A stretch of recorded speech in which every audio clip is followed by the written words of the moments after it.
এবং কিছু কিছু কাজ পারি নাই সরকারের পলিসির জন্য।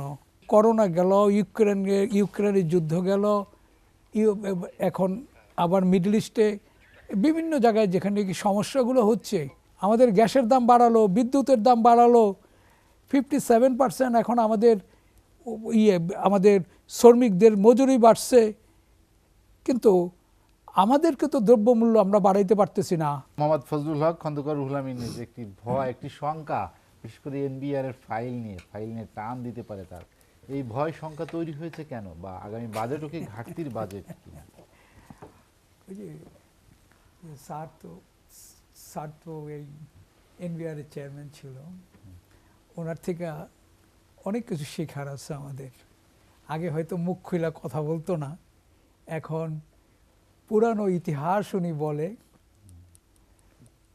আমরা কিন্তু অ্যাটলিস্ট এনজয় করি ওনার কথাবার্তাগুলো। সত্যি সত্যি আমি খুব ব্যক্তিগতভাবে ওনাকে এনজয় করি, রসাত্মক কথাবার্তা এবং সত্যিকারের কথাবার্তা। কিন্তু যখন সত্যিকারের কথা বলা উচিত ছিল তখন বলতো না।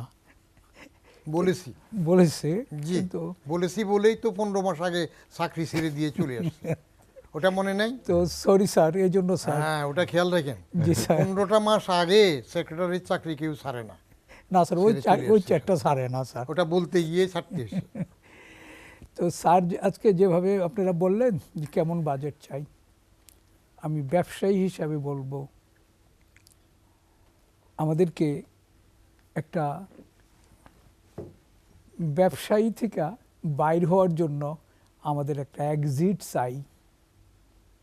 যেই এক্সিটে আমরা সব কিছু দিয়া সম্মানের সাথে আমরা যেন বাইর হইতে পারি।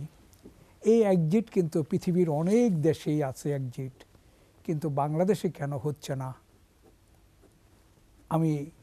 আমি বলবো, যদি এই এক্সিটটা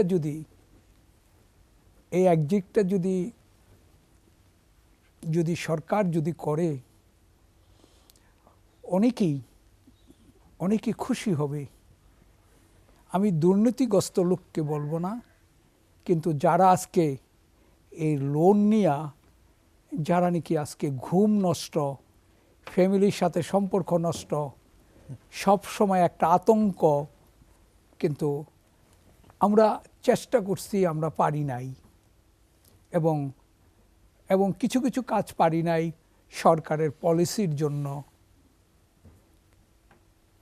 আজকে সরকারের পলিসি, আজকে যে মুহূর্তে সারা পৃথিবীর অর্থনৈতিক অবস্থা খারাপ, সেখানে আমাদের কয়েকদিন পর পরই ব্যাংকের ইন্টারেস্ট বাড়াচ্ছে। এতে কি কোনো সুফল আসবে? আমরা তো এইভাবেই ঋণে জর্জরিত, আমরা ঋণে কিন্তু জর্জরিত। আবার এর উপরে সুদ, আপনার এর উপরে সুদ, তো আপনার আবার এরপরে যারা পারবে না তাদের আবার পেনাল্টি, বহু কিছু।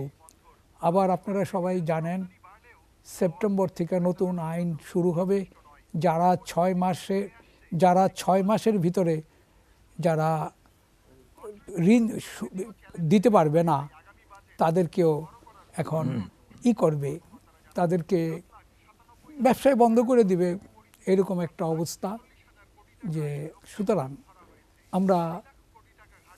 আমরা ফার্স্ট জেনারেশন অনেক চেষ্টা করছি। এক্সিট প্ল্যান চান কেন? ব্যবসায়ী হিসেবে কি কি প্রতিবন্ধকতা আপনার কাছে, বা কোনটাকে বেশি আজকে যেখান নাকি এই করোনা গেল, ইউক্রেনের যুদ্ধ গেল, এখন আবার মিডল ইস্টে বিভিন্ন জায়গায় যেখানে নাকি সমস্যাগুলো হচ্ছে, যেখানে নাকি আমরা, বিশেষ করে আমার সেক্টর, টেক্সটাইল সেক্টর, যেখানে নাকি খারাপ কি সর্বনিম্ন পর্যায়ে চলে আসছে।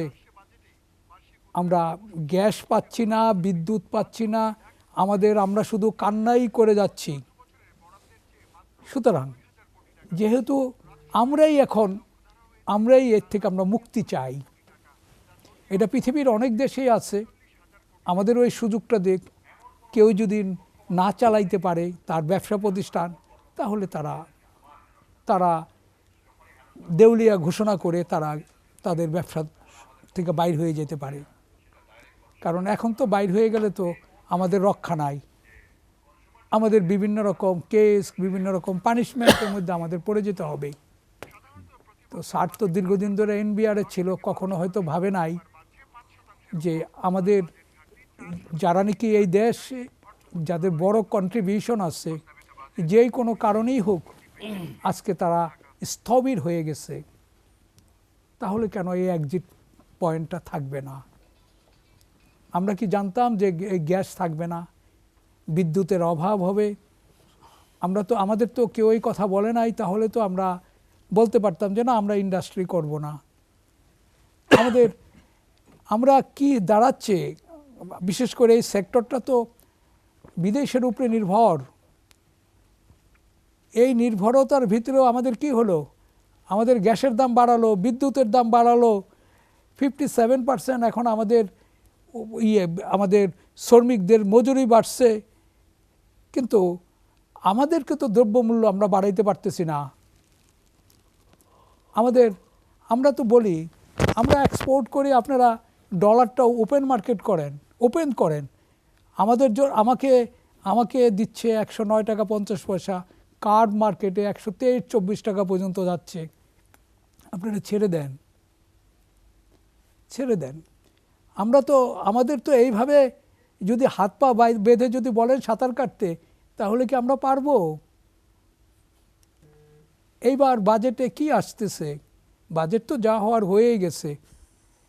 বাজেট আমাদেরকে ডাকে, কেন ডাকে স্যার ভালো বলতে পারবে। বাজেটের পরে ডাকে, যা হয়ে গেছে তারপরে ডাকে। আমরাও কি করব, না গিয়েও তো পারি না। বিশেষ করে আমরা যারা অ্যাসোসিয়েশনে আছি, এটা আমাদের এখন একটা রুটিন ওয়ার্ক হয়ে গেছে, যাইতে হবে, না গেলে কেন যাবে না। সুতরাং আমি বলবো যে ব্যবসায়ীদেরকে আপনারা এক্সিট দিয়ে দেন। যদি কেউ না পারে, সে সব কিছু আপনাদের দেউলিয়া ঘোষণা করে সে ভাই শান্তিতে চলে যায়, সমাজের কাছে সে সম্মানের সাথে থাকুক, এটাই আমি মনে করি।